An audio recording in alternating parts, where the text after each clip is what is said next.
Hi, Mike. How are you? It's so nice to meet you. Pleasure, Jacqueline. Thanks for having me. Well, thanks for being on. I appreciate everything you do, and I loved the movie. It was so good. No, I'm glad you liked it. I made it just for you. Oh, thank you. Don't mention it. I cried because it was just so moving. I definitely want you to make another one. Well, thank you. If it works well, I've already got the sequel in mind, and I know exactly what I'd like to do for it. So, first things first, let's see if we can't turn this thing into a massive, screaming, feel-good hit of the summer. That patriotism is on the ropes in this country and has been for a while. And this is not really a movie. This is not a political movie, but it is a patriotic one, and it is an attempt, first and foremost, to entertain, but also just to remind the country that look, it's fine to be a liberal or a conservative or a Democrat or a Republican, but first things first, we're Americans, and we're joined together by a basic and common list of beliefs. And so if we can hang on to that, then I suspect we can survive most anything. I hope so. I think that it's a lot of the stories in there were a good reminder of why it's so important to preserve the freedom we have in this country because it didn't go un I mean it didn't happen easily. No, no, it was. I mean, the odds were very long. It is nothing short of a miracle. We tend to think that, oh well, the colonies had enough, and we all came together and decided that's it. We're going to fight for our freedom, but it wasn't that way at all. The majority of people living in 1776 in this now country, they didn't want a revolution. They they didn't fight in it. In fact, they opposed it. It was it was a minority of the country who felt deeply enough to go all in, and it was a tiny fraction of a percentage of people who risked every single thing to to roll the dice on an idea that had never happened before. So, look, I think it's terribly important to understand the basic parts of our history, but to your point, it's important to have an appreciation for what came before, and it's even more important to live today, I think, with a sense of gratitude for all of that. Not because it's a debt necessarily that we owe the past, but because studies show people who are fundamentally grateful have a much easier time living. It's hard to feel sorry for yourself, or it's hard to be bitter uh, when you're walking around constantly reminding yourself that you've won the greatest lottery of all time. You're alive. You walk the earth. You live in a pretty great place. So, if the movie encourages a heightened level of gratitude, that would be terrific. That's wonderful. I think that it will. I think that I think people need to see it because honestly, there were so many stories in there I didn't even know. Mm. And it made me just so grateful for like the freedoms that I mean, I'm grateful for the freedoms that I have and I know what other countries don't have. Like the freedom of the press and the freedom of religion. Like why do you think these stories are important for Christians throughout the United States to know and understand, especially when we need, I mean, I think having our freedoms is one of the most important things that we can embrace in this country. So, can you just tell me a little bit what are your thoughts? Well, I mean, it's a pretty broad net, this movie, whether it's, you know, Presbyterian, Baptist, Christian, Catholic. I mean, it's the internecine distinctions really weren't too much on my mind when I wrote the stories. But when I listen to what you're asking me, I think maybe, part of what the Bible calls Christians to do is to spread the word, is to evangelize. It's to share. Don't keep your light under a bushel, right? Let it shine. Well, I think true apostles of history feel the same way. And when you know the story, whether it's the story of the gospel or the story of our country or the story of your own family tree, when you really understand where you came from and what debts were paid on your behalf once upon a time, well, you're either grateful for that, you're either gobsmacked by that, or you're not. Now, if you're not, I don't know what to say about that kind of a person. You know, to go through life with such uh, abject incuriosity is a terrible thing. But when you learn the truth of a thing, uh, I think spreading it is one of the great privileges we have. You mentioned a freedom of press. We have it. A freedom to assemble. We have it. It was on the ropes there a couple years ago, but we got it. You know, it's still there. And so, you know, the stories that you mentioned are not well-known stories, but they are stories about well-known people. And that's the other thing that I think might resonate with a religious crowd. There's so much to learn.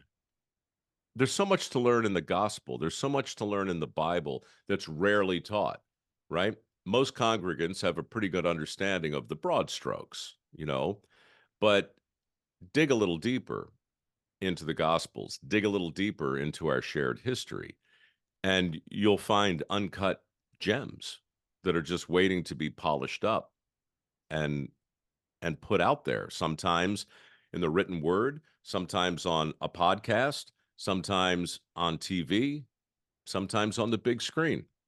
Yeah, it took me a while, but I finally got one on the big screen. I think one of the really important messages, even a Christian message that you can take from this film is that you can that the greatest love that you can have for another person is to lay your life for your friends. And that really emulated, in my opinion, through especially the last story. And I'm not going to give it away because Thank it you. was just so good.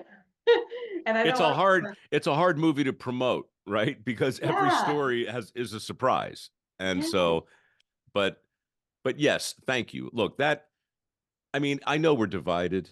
I know the headlines are a mess. I know the country feels like, you know, we're at each other's throats, but surely something we can all agree on is the incredible virtue and the just mind-boggling bravery of people at Normandy today, right? 80 years ago. That happened today. And those people did what they did for us, you know, and it wasn't a question about who you voted for or what you think about this issue or that issue.